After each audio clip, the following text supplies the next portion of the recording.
What is up, YouTube? Jason here, and I'm back today with more of Orwell's 1984. Briefly, I just want to talk about a quote that I read yesterday that I wrote down that I found very interesting, quite profound.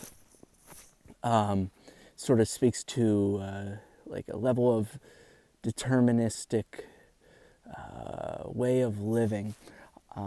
And perhaps our life is more nuanced than that, but at the same time, we do question whether we really have free will, or is our life just on a track, a loop that has been sort of prescribed and predetermined, right?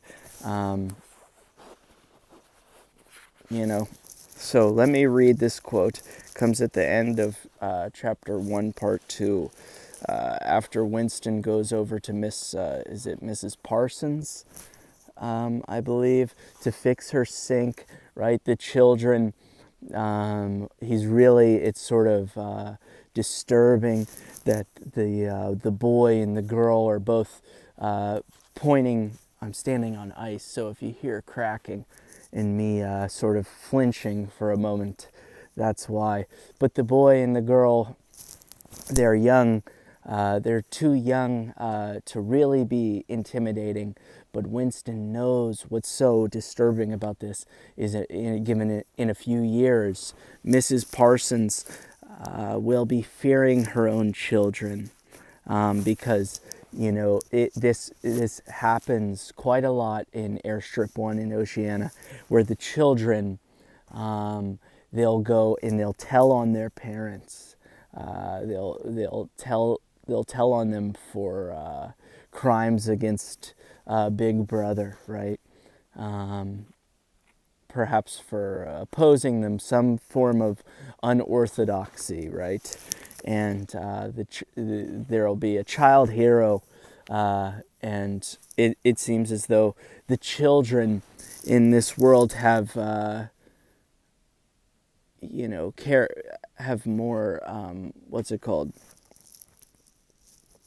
show more loyalty to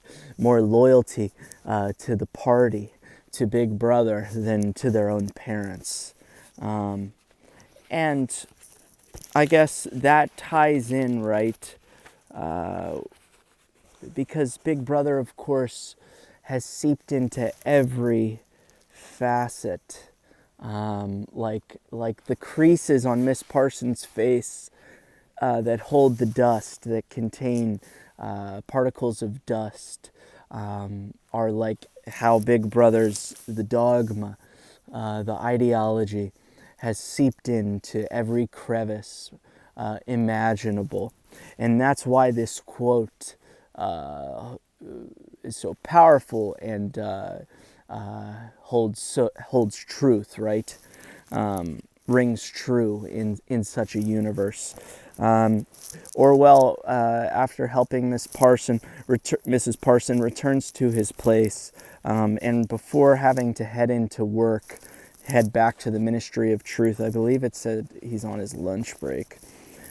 He writes in his diary once more, and it's essentially, right, he writes, to the future or to the past, to a time when thought is free, when men are different from one another and do not live alone, to a time when truth exists and what is done cannot be undone, from the age of uniformity, from the age of solitude, from the age of Big Brother, from the age of doublethink, greetings. He was already dead, he reflected. Wow, right? How, strong a language that is. He was already dead, he tells us. It seemed to him that it was only now, or at least our narrator tells us that. He was already dead, he reflected. Well, Winston thinks that. It seemed to him that it was only now, when he had begun to be able to formulate his thoughts, that he had taken the decisive step, right? And I mentioned that in yesterday's video. And I mentioned that before reading that, but of course that just, it seems That's sort of what's being foreshadowed, is that this is the decisive step, no turning back, right? The consequences of every act, here's the quote, the consequences of every act are included in the act itself. He wrote, thought crime does not entail death. Thought crime is death.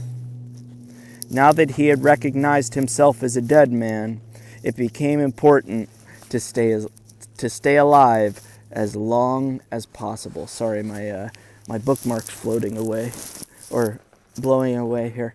Let me grab it. Oh, an old receipt. Okay, so, right, the consequences of every act are included in the act itself, right? Everything is predetermined. Really, these two events, the crime or the act and the consequences, then, they're to come afterward. We think of these as two separate events, right? You'll have your day in court. But what Winston is suggesting, what Orwell is suggesting, is the consequences have already been determined during, the act has determined the consequences. These two events are inseparable. What is to come has already been laid out in deciding to take it, to take an action. Thought crime does not entail death, right? It does not lead to death. Thought crime is death. Therefore, it's only a matter of time until Big Brother detects Winston as a thought criminal, labels him as such, and then I'm not entirely sure. And then takes him to the gallows, where children are brought, such as Miss Parsons' children, and scream at the heretic, scream at the traitor to hang this person, right? Children are turned in to, tools of the state from a very early age. And as I said, have more loyalty to Big Brother than to their own parents. Oh my, the ice is cracking. Will see to it that if their parents, are criminals, there's almost a suspicion that they are, right? These children, they're hungry to catch somebody, and obviously their parents are in the, that's who they know better than anybody, and that's who is in closest proximity to them. So they're hungry, these children, to prove themselves as an ally to Big Brother. And so what do? What can they do? They can turn their parents in should they realize that they are criminals, and perhaps maybe even not just to reap the rewards that come with being labeled a child hero. Really quite fascinating. A powerful quote. I had to think about this for some time and do some Googling. The consequences of every act are included in the act itself, okay? And you can criticize this quote by thinking that it leaves out some levels of complexity. That it's simplifying cause and effect. That there aren't outside, like you steal something, right? And you steal whatever it is. You steal an orange, you steal an apple from a fruit stand, and the consequences are determined by a number of things. Maybe the judge is late for the people who are going to be on the jury. Somebody has to sit out because some woman has to sit out because she's having a baby, and then she would have voted you innocent as opposed to guilty, and because of this, you get another man who's you know easily suggestible to the prosecution, or perhaps people sitting on the jury know the prosecution, so they hold some bias. Perhaps the judge is biased to certain minorities or certain people of color, and so there are all these things. There are all these variables that can go into determining